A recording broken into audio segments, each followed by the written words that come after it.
It's been long. I made a video here, and I'm back again. As you all know, those who have been following my Telegram channel have been posting there on a consistent basis, and I have been trading, just that I've not really had the time to really come back to YouTube. And it's a new year already, and by God's grace, I should be back fully this year. But for now, I'll be making videos time to time while I fix other things. Now, for today, I have been getting series of questions regarding this very new way of trading, smart money concept, and the one we know before, supply and demand, at the traditional way, support and resistance. And most of the questions I get are actually based on supply and demand and smart money concept. And most time people ask me, what is the difference between supply and demand and smart money concept? While others would want to know, what are the similarities? Are they the same thing or different things? So I'm here to make a video now to explain to you. I won't be giving you a straight answer to tell you if they are the same or if they are different or if they have any similarities.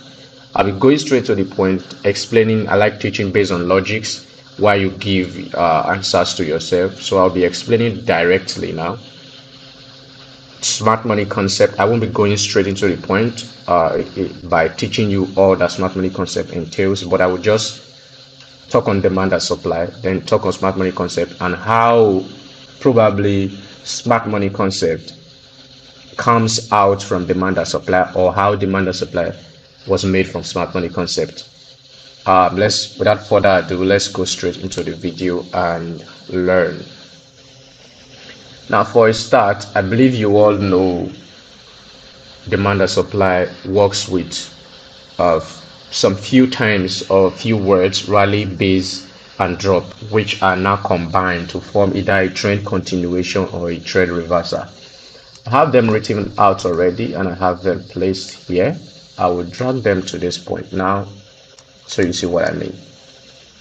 Now remember, these are the supply and demand terms when you have rally, base, rally for trend continuation, uptrend to be precise. Then rally, base, drop, which is an uptrend turning to a downtrend, a trend reversal. Then drop, base, rally, a trend reversal also, but a downtrend reversing to an uptrend. Then drop, base, drop, which is a downtrend and a continuation. So let's see some quick examples of rally, base, drop, rally, base, drop, rally, base, rally, drop, base, rally, and drop, base, drop. So for the very first one, rally, base, rally, it entails something like this. This is just a pictorial representation. This is not how the chart looks like, candlestick chart to be precise.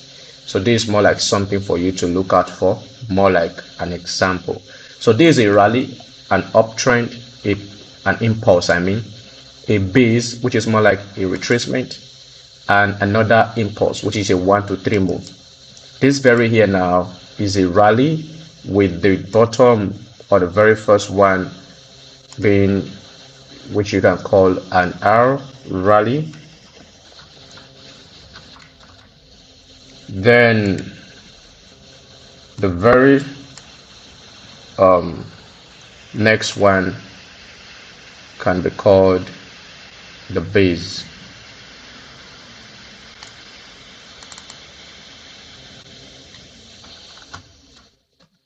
And the very last one can be called the rally. I may not have enough time to label all of them, but this is just for you to know. Now, this is a rally, base, rally, and this base is usually an entry area if you want to do a trend continuation. If you want to continue this trend, you want to follow it, maybe you want to trade a trend continuation. So whenever it's more like impulse, correction, impulse. So that very base is what you will now use as your point of interest or area of interest to take the next buy from, in case there's a retracement to form another base or to the base area. Now let's quickly see examples of the remaining one and know how smart money concept or explains this same thing.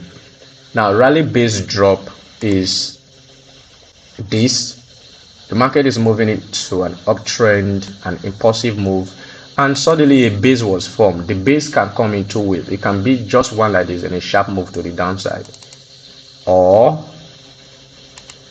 it can be something like this. Then the base can be more like a consolidation or distribution and whatever it is, and a drop will occur. This here is a base. This here is also a base. So here we have rally,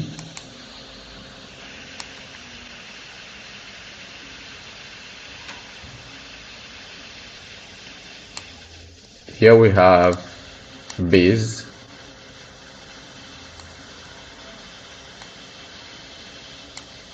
and here we have drop, which we can represent with D.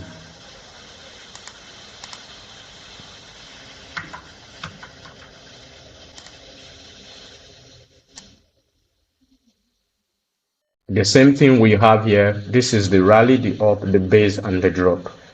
Now, usually the base area are areas you look to take a trend continuation. Since it's a trend reversal and the market has probably changed character to a downtrend, these are probably areas you'll be looking to maybe wait for the market to go back to the base area and take a sell to the downside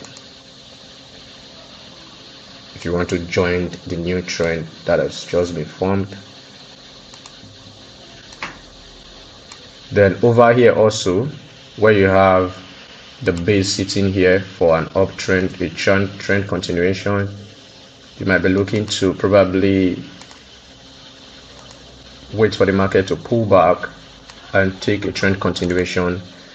This is a rally base drop for demand and supply, and this is talking about trend continuation for the uptrend and trend reversal and uptrend turning to a downtrend. The same thing for the opposite, where you have drop base rally, drop base drop. Drop base drop is simply an impulsive move to the downside, a simple correction, then a continuation. Drop base drop, while drop base rally is simply a move to the downside, then a quick reversal, which means a downtrend turning to an uptrend. And this very area here is a base, and it can also come in this form where you have this. Then the base can be more of like accumulation or a consolidation phase, and the rally would take off. So this area are bases and most likely used as reversal zone or your point of interest when you're looking to join the trend or join the trade. So these are bases, and because these areas are very wide, most of the times they are up to 20, 30, 40, 50 pips. And you know, smart money concept traders, they like very low stop loss so as to increase their risk to reward. So this looks too huge for them. So this is how smart money concept now decide to explain the same demand and supply, the same move, the same trend, but just different explanation so as to gain more confidence and more confluences in taking the same direction. A demand and supply trader would not look to all of those many times. They would just say, okay, this is a drop, this is a base, this is a next drop, so I'm waiting for the market to come back to this base and I will take my trade. They will just have their penny order there, their stop loss above the base. No matter how wide it is, they will either reduce their lot size than reducing their stop loss in pips. So they don't care so much about all of those terms, trying to reduce, trying to refine. They just get them on a certain time frame and they shoot. But smart money concept traders, this same trade, this same move, this same everything, how would they approach it? Now let me delete some of these things so we would know how they will approach the same rally base drop. So you would know, you would now answer yourself if they are the same things or different things. And you should really not worry too much about them being the same or different. You should work on building confidence with what you trade, and you will probably definitely be making money doing that.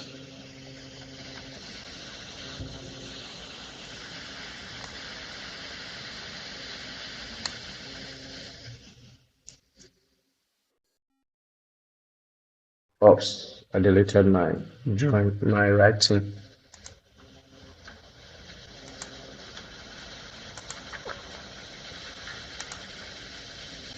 Okay, let's quickly start with the uptrend. Rally base drop. So for a rally base rally, how will a smart money concept trader look to do the same thing that the demand and supply trader just did? Now it is a rally this way, a base, and a rally. Now a demand and supply trader would just look to this base and know that the market will come back to this base, and they'll just place their pending order there and stop loss below the low. And they mostly do set and forget. They just set their order and they forget, right? But a smart money concept trader coming to this same place, they want to take the same move. Let's say the move is like this. A demand and supply trader is waiting for something to come this way and they take the buy, right?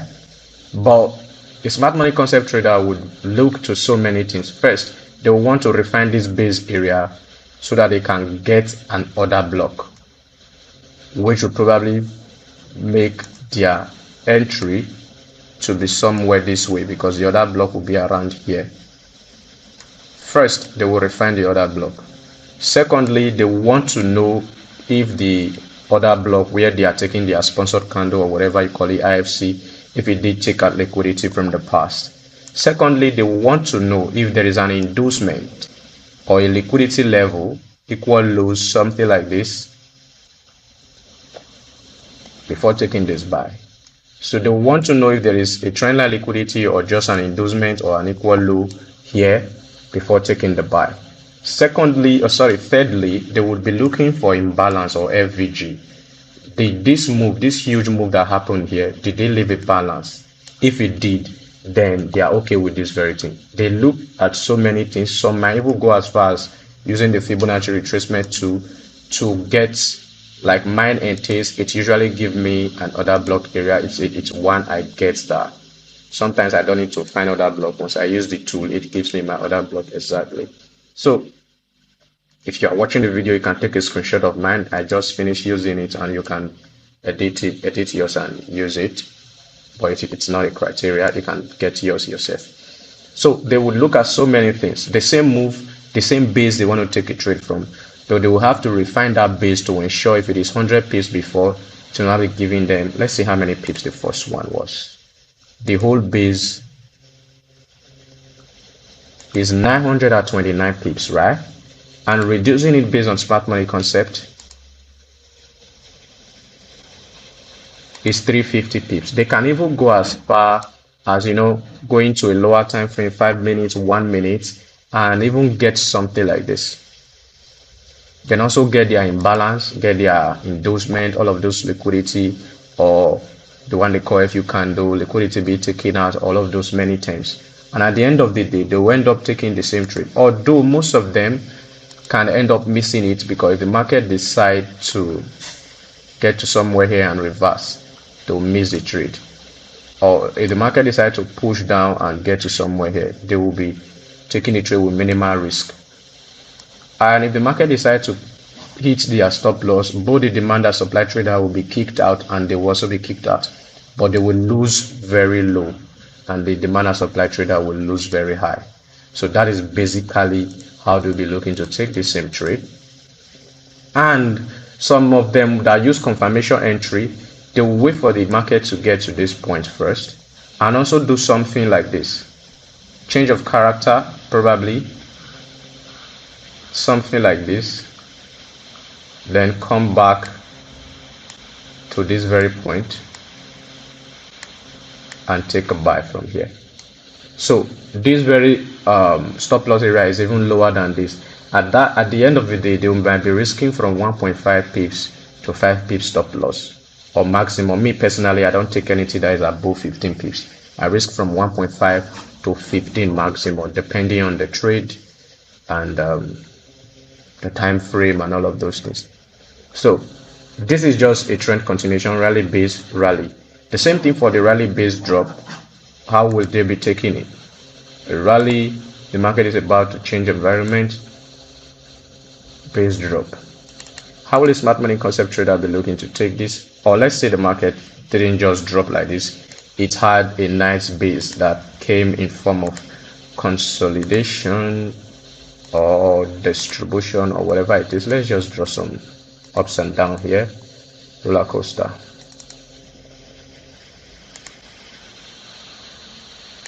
Now this is probably the base, and a supply and demand trader will just wait for the market to come for that area and they will look to take their trade from there.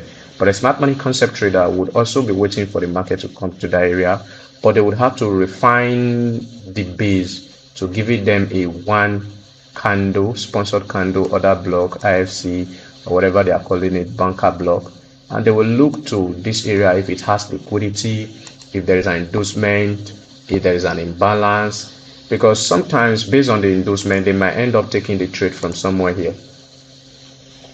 Based on imbalance, they might end up taking the trade from somewhere here, and sometimes it will respect it and come down.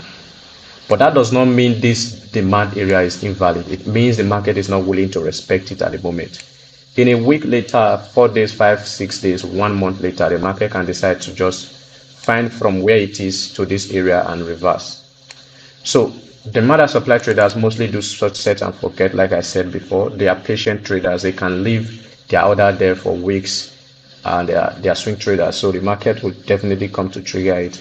But most smart money concept traders are day traders, most, not all.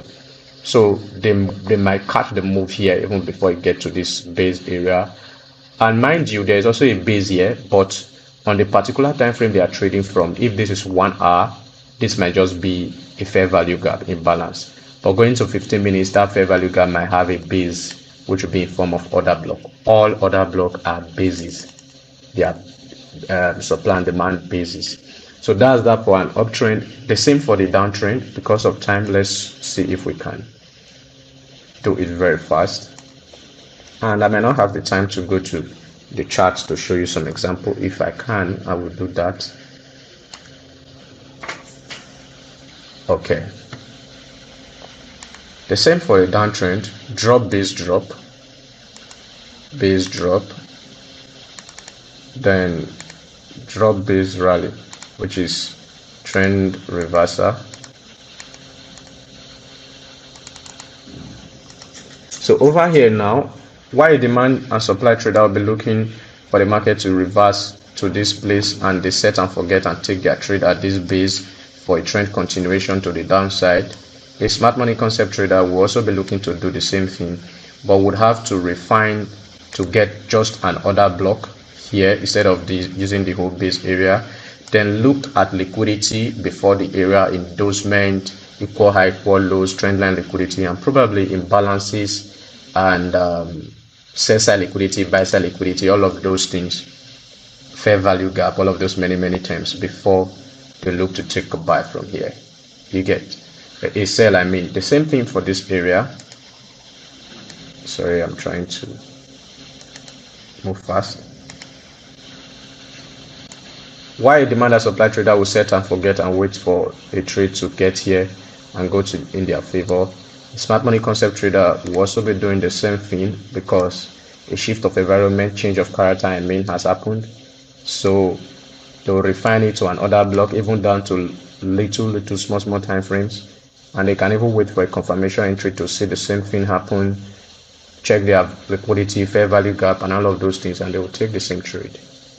And they are risking low with higher rewards than the demand and supply trader who is risking high and for the same take profit, but the smart money concept trader will get higher rewards and with lower risk in case the trade decide to hit their stop loss.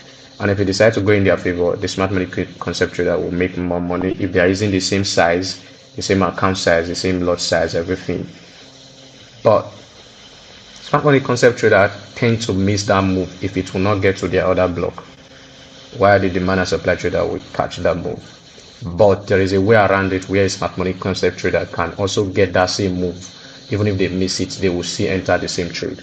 That would not have to you refining, learning so much about strategy like we are doing in the academy currently. you should join my Telegram channel. The link will be in the description to see them for yourself. I'm not here to talk so much about the strategy or the academy. With time, I would talk some things about it, but you can go check the Telegram and see results for yourself and see how we'll be doing it. If this is the 1 hour time frame and you miss it based on other block or whatever, there is a way to definitely join that same trade from lower time frame and even higher money than the person doing supply and demand. But supply and demand, I trade, in fact, I trade it very well, but I do not enter based on supply and demand terms or rules, all of that. It's just a confluence for me, and this video is just to answer the questions of those people who have been asking me if supply and demand, smart money concept, ICT, all of those things are the same thing.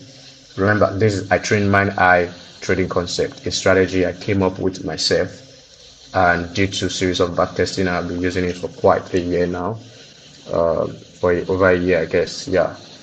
And we've trained some students with it that are doing very well with it, and we also use smart money concept terms and all of those things, but a bit different from smart money concept. Therefore, because how we approach the market is totally different from how other traders approach the market. But the goal is to make money and not to just advertise or talk too much about a strategy. If it is not making you money, then what works is what you should do. If smart money concept works, do smart money concept and leave whatever don't work.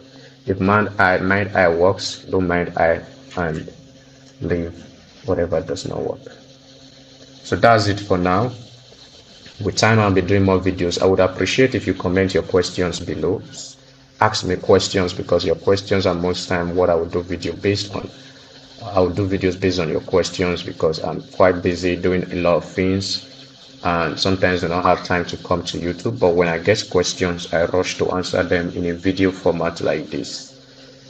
I'll leave my WhatsApp, contact, Instagram, and all others in the description in case you want to ask me questions personally and you don't want to comment.